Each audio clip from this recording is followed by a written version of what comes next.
ورنہ اللہ تعالیٰ پکڑ لے گا.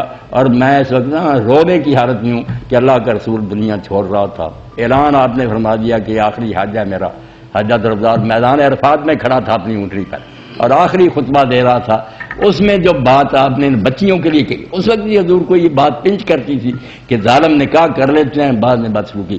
آپ نے فرمایا فاستوصوا بالنساء خیرا، اگر میرے امتی ہو تو میری یہ وصیت پلے باندھو کہ ان عورتوں سے اچھا سلوک کرنا. وَإِنَّكُمْ أَخَذْتُمُوهُنَّ بِأَمَانَةِ اللَّهِ، یہی بچی ہے جس کی طرف اگر تم نظر اٹھا کر دیکھتے گردن اتار دی جاتی. مگر باپ مجلس میں آ کر کہتا کہ بیٹا میں نے یہ بیٹی تیرے حوالے کی، کیا گارنٹی ہے اس کے پاس؟ فرمایا تم اللہ کی امانت لے رہے ہوتے، نہ عالم دے رہا نہ کوئی نہیں دے رہا. جب وہ کہتا قبول کرتے ہو اس وقت فرمایا تم اللہ کی امانت لے رہے ہو. فَإِنَّهُنَّ عِندَكُمْ أَوَانٌ، اب وہ بچیاں نکاح کے بعد تمہارے پاس بے بس اور قیدی ہیں، اس لیے اگر ان سے برا سلوک ہوا تو یاد رکھو پھر خدا اپنی امانت کا حساب لے گا.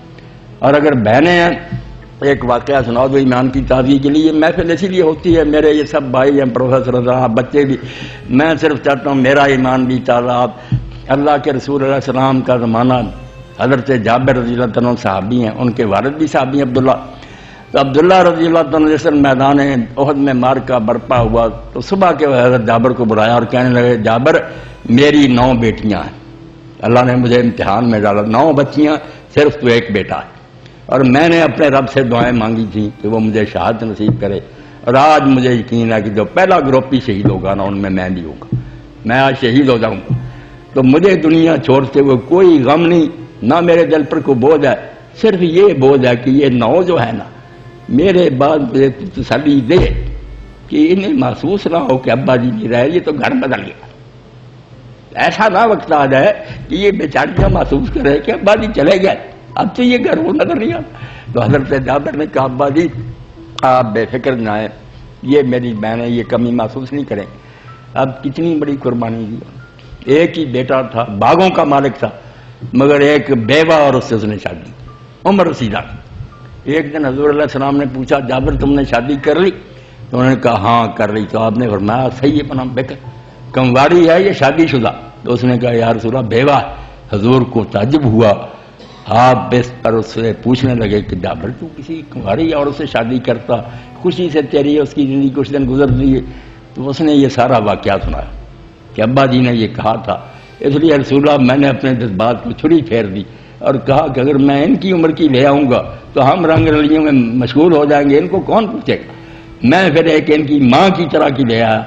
اور حضور علیہ السلام نے اس موقع پر میرے بھائیوں عزیزوں میری بہنوں 27 مرتبہ حضرت جابر کے لیے بخشی کی دعا آپ کی زبان سے بار بار نکلا کہ اللہ جابر کو بخش دے کہ بہنوں کی خاطر اس نے اپنا سب کچھ برباد کر دی. وہ اسلام کو اگر ہم سمجھیں اور بیان کریں، مصیبت یہ ہے میں آپ کی خدمت میں عرض کروں کہ خطبہ نکاح جو ہے نا اس کا علماء نے بیڑا غرق کر کہ جب نکاح ہوتا آتے ہیں چوروں کی طرح عربی پڑھتے ہیں، کسی کو نہیں پتا چلتا، اتنا مجمع ہوتا کیا ہوا، بعد میں دعا کرو. یہ نکاح اور خطبہ تو معنی ہی رکھتا ہے اس کا کہ وہ خطاب ہے، سپیچ ہے، سپیکر کا انتظام ہو، بچیاں سن رہی ہوں، مرد سن رہے ہوں، وہ عالم بیان کرے. لوگ اسی لیے کہ میرے خطبے سنتے رہتے ہیں لے جاتے ہیں کہ ہماری بچی کا نکاح پڑھ. اور میں نے دیکھا کئی مرتبہ دولہا رو رہے ہوتے، دولہا اسٹیج پر رو رہا اور سب عورتیں مرد جو ہوتے ہیں ان کی آنکھوں سے آنسو بہہ ہوتے ہیں. بس بتاؤ کہ یہ کیا مرحلہ شروع ہو رہا ہے. مگر دین سارا بھائی رسم بن کر رہ گیا. جو میں نے کہا نا حکمت گم ہو گئی، کسی قانون کے ساتھ اس کا فلسفہ نہیں رہا جس کی وجہ سے کوئی اثر نہیں.